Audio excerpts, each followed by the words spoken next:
Shall we get to this week's game news? Let's do it. Mr. South American, all the ships and clippers at sea. Let's go to press. Game news. Maddie, first thing we got up is Voidfall. You've been following this, right? You know, I'm all over this. You know, I love me some Mind Clash games. David Turksey, maybe my favorite. and Mind Clash games. I mean, those three things together, that is, I mean, do they have gold-plated miniatures that you could have ordered?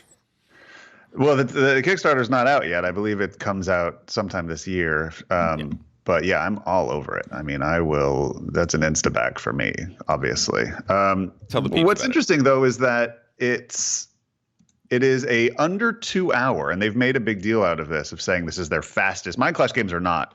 They are all-night affairs. They are, especially like Tricarion's like almost an 18xx length game. I mean, it's a 4 to 6 hour game. Yeah. Anachrony is 2 hours minimum. If you're playing with the expansion, it's 3. Easily. Yeah, they make long games. So they've said this is under 2 hours 4x, which sounds odd. Also, 4x not exactly like maybe the board game look you want to be having at the moment. So I'm also really curious. They've said it's, well, Sci-Fi 4X gets away with it, right? Because there's no cultural sensitivity I don't think it in does anymore, space. actually. I think people are hip to the obfuscation of To the metaphor colonialism now. It's a metaphor. We get it. Right.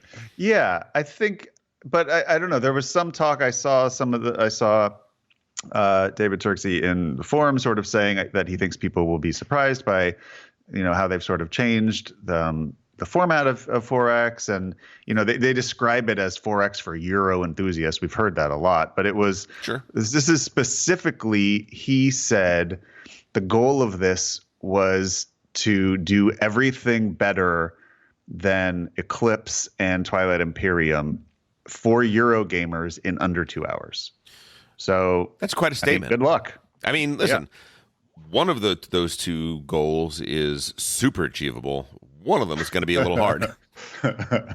Yeah, you don't like Twilight Imperium. I've never played it, but yeah, I mean, obviously for me, you had me at Mind Clash, but you add all the rest, and it's there you go. Yeah, listen, if you can make a better Eclipse, because I think Eclipse is pretty darn great. I mean, it's something we may talk about today in that it is a great melding of Ameritrash gaming and Euro gaming.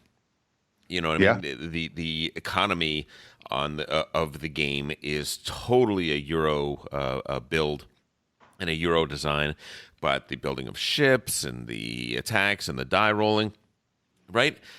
It kind of is so good. It almost is perfect for bridging people between those two audiences, which is something that not a lot of games can do. Eclipse has one big problem, which all sort of these 4X games have, I think, which is that all the games sort of build to one super battle in the middle at some point. Yeah. And usually whoever loses that comes in third. So I hope that they find a way around that, where, I mean, obviously not all Eclipse games do. There are definitely ways to win by turtling up and things like that.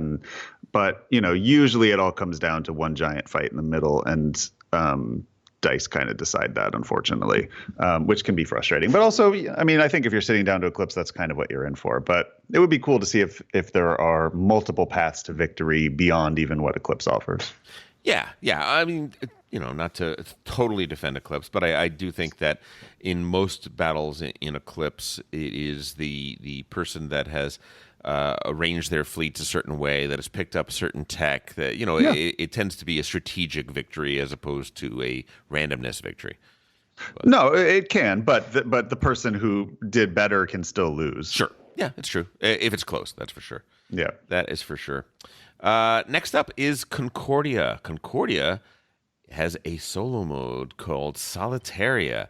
And if you go to BGG, Gertz has a development diary on there, and there's some pictures of the cards as well. They look like normal cards from Concordia, except in the center is the automa, right? Is what the game is doing to fight you. Yeah. Supposedly playable in 30 minutes. Plays harder on the smaller boards like Corsica and Creta. Britannia and Italia should be easier. So I think the base map, I think, is probably not what this is suited towards. But Yeah. oh man, how many times would you play a solo Concordia? I'd love it, especially if it's compatible with all of the different maps I now have. It'd be really awesome. Yeah. Oh, it says play it on any Concordia map. There you go. So yeah, that's awesome. That'd be really fun. They even said they tested it with salsa, and it works with salt as well. So that's pretty All great. right. Yeah, good. That's awesome. I'm Check super that out. down for that. Absolutely. A little bit of bad news. Splatter has said that their eagerly awaited reprints of Zimbabwe and Food Chain Magnate are going to be delayed. They had a manufacturer. They had to change manufacturers because somebody went bankrupt during COVID. The new manufacturer has troubles with their supply chain, so it looks like it's everybody's getting pushed a couple months. 100%. So it looks like probably the games will be printed in August and then shipped, and who knows how long that's going to take. My guess would be end of the year, probably. Yeah, their website is saying now aiming for release in June is what they're saying, but. Well, this Splatter notice on Facebook says, maybe that's more. Yeah, maybe this is the last one. They were hoping for June, and now it's worse than that. No, they said they won't even be printed until July or August, and then they still need to be shipped. Oh, I should say also, Voidfall is coming to Kickstarter in the fall. So yeah, that's a 2023 game, I'd imagine. Yeah, maybe into 2022 if the supply chains get back to running quickly. 2022, if not 2023 for sure. Yeah. But yeah, so no word on Horseless Carriage, the new Splatter. I know. But Zimbabwe and Food Chain Magnate. Matty, there's no way we see that, I think, this year or next year. That's probably 2023 also. I hold out hope for Essen 2022. Splatter is big on their Essen releases. But which still means 2023 in America. Oh, I'm going to Essen next year. Are you kidding me? All right. Yeah, that's right. Oh, that's a plan anyway. Yeah. So we'll see. Do you own Food Chain Magnate, of course, but do you own Zimbabwe? I don't. I think Zimbabwe might be the one big box Splatter I don't own. I'm pretty sure. Oh, well, and Antiquity. I don't own Antiquity or Zimbabwe. Those are the two. Antiquity may be my favorite. Strange. I know. You've always said that. I know. Yeah. It's crazy good, but yeah. So that's the news on Splatter. Next up, when you hear this podcast, you are going to have about 2 or 3 days left to get in on a Kickstarter that's done pretty good. It had a $10,000 pledge goal. That's a nonsense pledge goal. Come on, that's not real. But $600,000 has been amassed by a game called My Father's Work. Yeah, Victorian mad scientist game that looks quite interesting. Basically, you're working toward some big, huge, horrible experiment that you're going to try to do. And in order to do that, your dad died, and so you or Igor or whatever, and you have to do this small experiment first and this small experiment first, and work your way up and get the ingredients necessary to do this and to do that. It looks like a lot of fun. I think certainly theme-wise, they've knocked it out of the park. That it's a great theme. It's really solid. And I like Renegade Studios. They're interesting. The designer hasn't done anything I've played, but I'm aware of one of his games. He had a game called Viva Java, which is a solo own. No, I'm thinking of a different one. It's a coffee game for 3 to 8 players. I thought this was the solo only one, but that's a different game. Yeah. So the designer is an unknown. The designer we can solidly say is not somebody that we're familiar with. So that always gives one pause. But the game looks good. Looking at the way the scenarios work. By the way, tons and tons of each scenario is 60,000 words, that's a novel, by the way. And they each play differently, so it's got a story element to it. It's got it has an app for it as well. Wish you could trust the weightings on BGG a little more. It says 3.64. I sincerely doubt that that's true, but that makes me more excited about it than Right. than maybe anything else. Yeah. If early weighting meant anything, right? I I mean, know that's the even problem. Is that like you get, especially with the Kickstarter, you get a lot of more casual players who, to them, this is a very heavy game, and so it sort of throws off the weight ratio a bit. yeah, I can't tell. I can't say what to think. All I'll say is that looking at it, it looks really interesting. There was a indie RPG called My Life with Master, and it was one of the hallmarks of the early indie RPG community, in that you would make a character, and your character was a minion to a mad scientist, essentially. Yeah. And the entire story was your pathetic attempts to get love in an unlovable world, and to constantly be forced by your master to do horrible things until eventually you lose your humanity Sure. and disintegrate, right? And I think the idea is there'd be like 3 or 4 people playing. We'd each be playing the minions, and only one of us is going to transcend this life and become a human being. It was wonderful. It was a wonderful theme. It was really interesting. This reminds me a lot of that thematically, and definitely Yeah, worth checking out. they're doing something that annoys me though, which I don't blame them. I'm sure there's financial reasons for it, but they're making a big deal out of selling this as a game that will never be available again. It will not be available through distribution. Yeah. You could I mean, buy it that's from just them. that's some rough FOMO there, and it also gets a lot of people buying it not for the game, but for the potential resale value. Yeah. I don't know. It always bums me out when I see that, because it's just like, really? If your game is really good, don't you want it to go to retail? It makes me think your game isn't good enough to survive retail.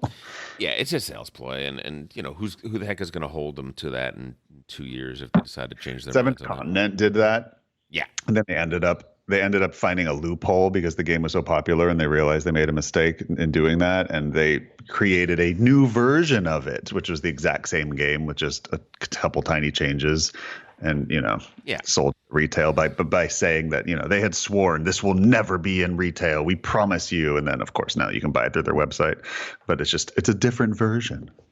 yeah. Bad. I don't like that. I don't like when you set your Kickstarter goal ridiculously low just so you get all these like, oh, backed in the first day and 10 No, times. that doesn't bum me out, because nobody. I feel like they're just playing. That's just how Kickstarter works. But I guess, but there is.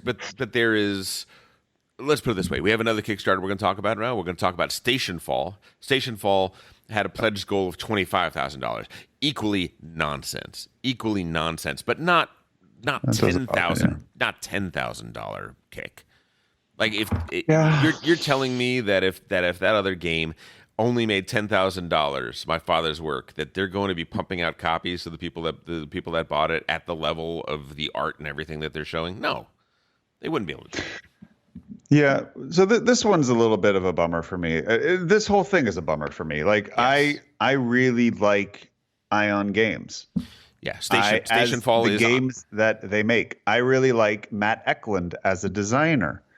I think post transhumanity is that what it's called? Jeez, I don't even remember anymore. Transhumanity, I think. Just transhumanity is really interesting. But it is hard, and at this point, I'm choosing not to do it. So it's beyond hard; it's impossible to financially support a company that financially supports Phil Eklund. Now, that's purely based on that I don't want to support Phil Eklund, and this is not my attempt to silence him or ban his games or prevent others from doing it. But in the free market economy, I have now seen Phil's opinions, of which many are upsetting, and I don't want to support him. And so, is he involved in this game? No. Someone even asked, "Is Phil Eklund at all involved in this game?" And one of the people who works for Ion said, "No." But he's still their main breadwinner at Ion. He's still the main person that profits from that Ion Games profits from. So I don't know. It's a little.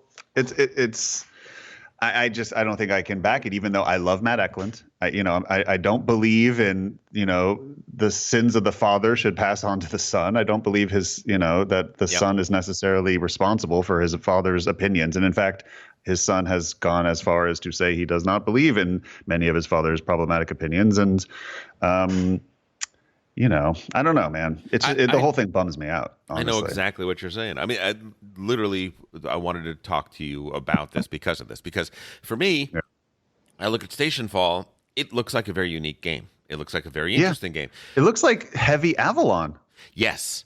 It plays up to 9 players. It is a heavy strategy party game for Euro gamers. I mean, designed by Matt Eklund. Like, if I heard all those things, I'm like, so in. Cole Worley said Station Fall might just change how you think about games and the stories they tell. I mean, people are heavy cardboard was like, oh my God, this thing is amazing. But Cole Worley took his games away from Ion and printed them himself for this exact reason, I'd imagine, even though he's never said that. But I as well imagine he would like to be able to produce games without having to have a conversation about a problematic company every time he chooses to do that. 100%. 100%. So what do I? So where do I fall on this? So clearly, I am not going to tell myself that I am not going to buy a Matt Eklund game. Right? That's not the problem. I don't have a problem with buying a Matt Eklund game. Our fathers are our fathers. Matt and I both have fathers, and we wouldn't have wanted to be associated with everything that our fathers stand for. We are our own men, and so Matt should have that right as well. The problem comes down to Ion Games, and is the way Ion Games has handled Phil Eklund so wrong-headed that we can no longer buy games from Ion Games, even when they have no connection to Phil Eklund? That's the question. I don't know what the answer is. I heard what. But unfortunately, it's like no game they is. produce has no connection to him because he's their main breadwinner. Well, I mean. It's not Sierra Madre games. Sierra Madre games, you buy a game from Sierra Madre games, and that money goes into Phil's pocket. Ion Games, the money does not go into Phil's pocket, right? Yeah, I don't know what kind of consultancy deal he has with them. I'm sure in some essence he's involved in playtesting everything. I'm sure he playtested this and was involved in the development of it. I would be I don't know that, but yeah. I recently, before, this last batch of Phil Eklund stuff came out, I backed, 2 years ago, I backed the reprint of PAX Renaissance and PAX Viking. Yep. And, PAX Viking, they both showed up at my house, kickstarted years ago. And I was very excited for PAX Viking. Not a Phil Eklund game, and one that looks interesting and light. Read the rulebook, very excited. Wanted to play it, and then it was pointed out to me that he's listed as one of the testers and developers in the back of the book. And I'm just like, man, and I don't feel great about owning it anymore. Yeah, this is why we can't have nice things. It's unfortunate. And we're not going to review it on the podcast. And all those things are like, that sucks. Yes. But also like, yo, man, Phil's saying some crazy anti-Semitic stuff, some just stupid racist stuff. I mean, just like, dude sucks. Sorry. If we were at a party together, I'd be like, I don't want to talk to that dude. That dude sucks. Yeah. I don't, you don't have to say sorry about anything, but wanted to bring that up, wanted to have that question. And listen, if you're listening out there and you don't share our concern, you can take a look at Station Fall. It's probably not a game we are going to review or talk about much, even though it's not a Phil Eklund game, and therefore it's a grayer area as to whether or not backing it, buying it is crosses. What line does that cross? I mean, when I go to Ion cut Games, and dry. Let's say that. When I go to Ion Games and I look at all their games and I go to the product shop and I go to best selling, I have to count 1, 2, 3, 4, 5, 6, 7, 8 products down until I get to a product not designed by Phil Eklund. So to say that Ion Games is separate from Phil Eklund is, more than half of their games are his, and all of their best selling games are his. Agreed. So agreed. Hey, if you enjoyed that video, you very well might enjoy the other videos you now see being suggested to you on screen. Also, we'd greatly appreciate it if you could like, share, or subscribe to our Game Brain channel. Thanks so much.